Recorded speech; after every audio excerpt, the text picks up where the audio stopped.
नमस्कार दोस्तों, स्वागत है आपका इंडिया पब्लिक खबर में। मैं हूं अजय सिन्हा। दोस्तों, लोकसभा चुनाव में जब से समाजवादी पार्टी ने एक बड़ी जीत हासिल की है, यानी 37 सीटों पर जीत हासिल की है और बीजेपी को यूं कहें कि पटखनी दे दी। बीजेपी का जो विजय रथ था उत्तर प्रदेश के अंदर, उसे रोक दिया। यानी बीजेपी को 33 सीटें हासिल हुई और समाजवादी पार्टी ने अपने राजनीतिक इतिहास में सबसे बड़ी 37 सीटों पर जीत दर्ज की। उसके बाद से अखिलेश यादव का जो कॉन्फिडेंस है वो काफी हाई नजर आ रहा है। दरअसल एक इंटरव्यू अखिलेश यादव का सामने आया, जहां पर उन्होंने न्यूज़ 18 न्यूज़ चैनल पर एक इंटरव्यू दिया और अखिलेश यादव ने उत्तर प्रदेश की राजनीति को लेकर जो बड़े बड़े सवाल खड़े होते हैं, जो यहां बड़े बड़े मुद्दे हैं, उन पर अपनी राय रखी और सीधे तौर पर बीजेपी की सरकार को उन्होंने घेरा है। चाहे एनकाउंटर का मुद्दा हो, चाहे एनकाउंटर से जुड़ा एसटीएफ का मुद्दा हो, चाहे अयोध्या में राम मंदिर का मुद्दा हो, और चाहे जो है वो उनके अखिलेश यादव के पुतले जलाए जाने पर जो सवाल एंकर ने किया, उस पर अखिलेश यादव का जवाब हो, हर सवाल के जवाब में अखिलेश यादव पूरी तरह से कॉन्फिडेंट नजर आए। दरअसल हुआ क्या कि जब उनसे पूछा गया कि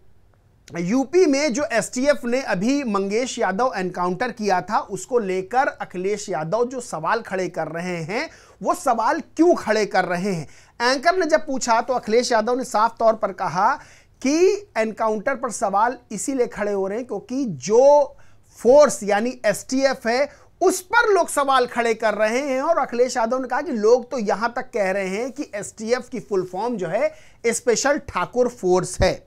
वहीं अखिलेश यादव ने यह भी सवाल खड़ा किया कि एसटीएफ के जो अधिकारी हैं वो स्लीपर पहन के यानी चप्पल पहन के जाते हैं एनकाउंटर करने, इसलिए सवाल खड़े होना लाजमी है। वहीं जब एंकर ने पूछा कि अयोध्या राम मंदिर दर्शन करने आप कब जाएंगे, और सबसे बड़ा सवाल यह था कि अयोध्या में समाजवादी पार्टी ने इतनी बड़ी जीत कैसे दर्ज कर ली, उसके जवाब में भी अखिलेश यादव ने सीधे तौर पर कहा कि अयोध्या के जो लोग हैं वो परेशान थे, क्योंकि अयोध्या के लोगों को विकास कार्य पसंद है, सब कोई चाहता है कि विकास कार्य हो, लेकिन जिस तरह से वहां जमीन के घोटाले हुए, जिस तरह से भ्रष्टाचार हुआ, उससे लोग तंग आ चुके थे और इसी का कारण रहा कि बीजेपी को वहां पर लोगों ने हरा दिया और समाजवादी पार्टी के जो प्रत्याशी थे उन्होंने जीत दर्ज की। वहीं अयोध्या जाने के सवाल पर भी उन्होंने कहा कि हम मंदिर बनवा रहे हैं, जब हमारा मंदिर बन जाएगा तो उस मंदिर के बनने के बाद हम तुरंत ही अयोध्या दर्शन करने जाएंगे।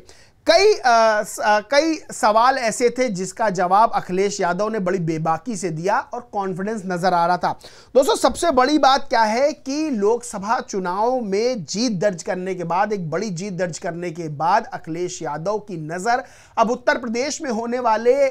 उपचुनाव, जहां 10 विधानसभा सीटों पर उपचुनाव होने और 2027 के विधानसभा चुनावों में हैं। अगर हम लोकसभा चुनाव की बात करें तो एक आंकड़े पे नजर डालते हैं कि समाजवादी पार्टी ने जो ऐतिहासिक जीत दर्ज की, अपने राजनीतिक इतिहास में समाजवादी पार्टी की ये सबसे बड़ी जीत है, तो उन आंकड़ों पर भी थोड़ा नजर डाल लेते हैं और उसके बाद बताते हैं कि कैसे अगर आंकड़ों पे बात की जाए तो 2027 के विधानसभा चुनाव में समाजवादी पार्टी भारी नजर आ रही है, बढ़त बनाती हुई नजर आ रही है अगर अभी से देखा जाए तो।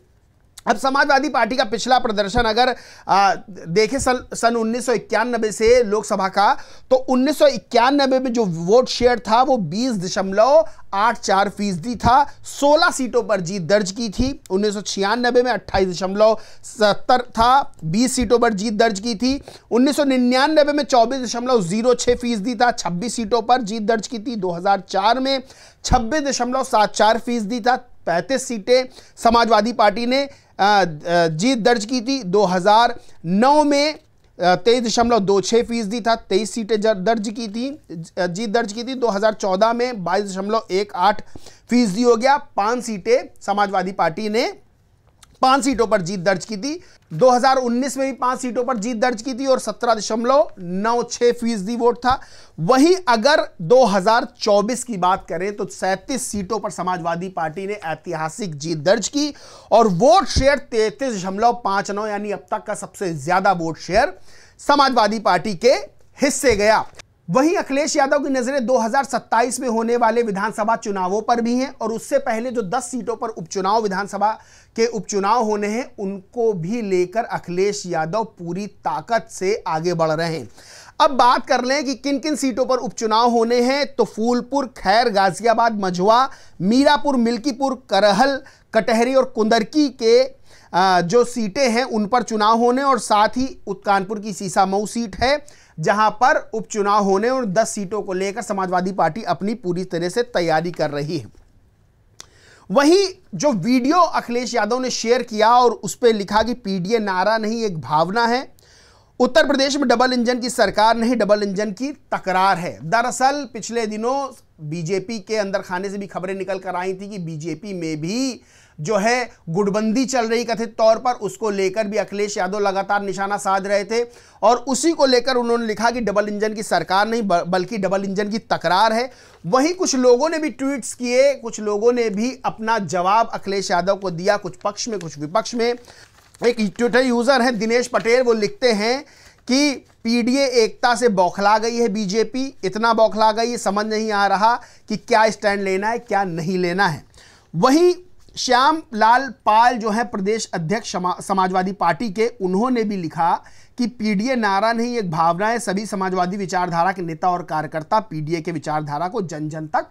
पहुंचाएंगे। अभिषेक राव हैं, वो लिखते हैं कि एससी एसटी के वर्गीकरण पर आपके पीडीए की पोल खुल गई है, अब उपचुनाव में जनता आपको जरूर सबक सिखाएगी। दरअसल दोस्तों बात क्या है कि बीजेपी के खिलाफ अगर सबसे ज्यादा इस समय आक्रामक पॉलिटिक्स उत्तर प्रदेश में कोई कर रहा है तो अखिलेश यादव हैं, क्योंकि अखिलेश यादव 2027 में सत्ता के बड़े दावेदार के रूप में सामने आ रहे हैं। तो विधानसभा सीटों की अगर बात कर लें, अगर आंकड़ा निकालें कि कितनी विधानसभा सीटों पर भी ज्यादा वोट समाजवादी पार्टी को मिला, तो 200 से ज्यादा सीटें ऐसी हैं जहां पर समाजवादी पार्टी ने बढ़त बना के रखी, यानी लोकसभा में 37 सांसद, एक राज्य से समाजवादी पार्टी का एक राज्य से 37 सांसद जीत के लाना, यह अपने आप में जो है वो बताता है कि इस वक्त समाजवादी पार्टी बीजेपी को अच्छी खासी टक्कर दे रही है। लोकसभा चुनाव में तो बीजेपी को समाजवादी पार्टी ने पटखनी दे दी। अखिलेश यादव हर मुद्दे पर बीजेपी को घेर रहे हैं। इसी तरह अखिलेश यादव ने एक और ट्वीट किया और लिखा कि देश के प्रधान संसदीय क्षेत्र में एक साधु की अपराधियों द्वारा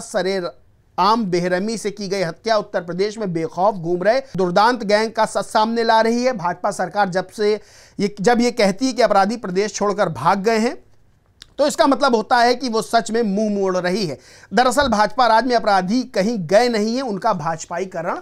हो रहा है या हो गया है।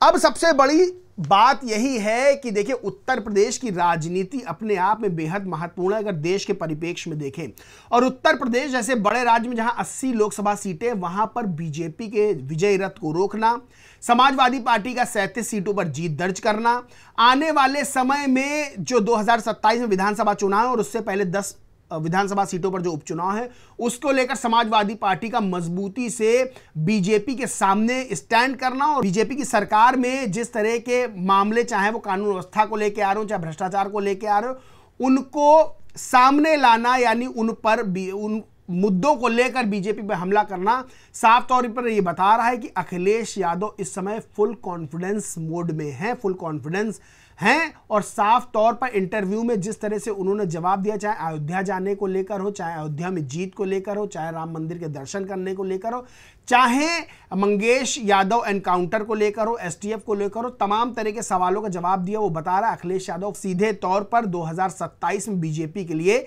वो बड़ी टेंशन बढ़ाने वाले हैं। बाकी दोस्तों इस पूरे मामले पर आप क्या सोचते हैं, क्या मानते हैं, कमेंट करके जरूर बताएं। वीडियो अच्छा लगा हो तो लाइक करें, कुछ शेयर करें, और चैनल को सब्सक्राइब नहीं किया तो सब्सक्राइब करके बेल आइकन जरूर दबा लें। धन्यवाद।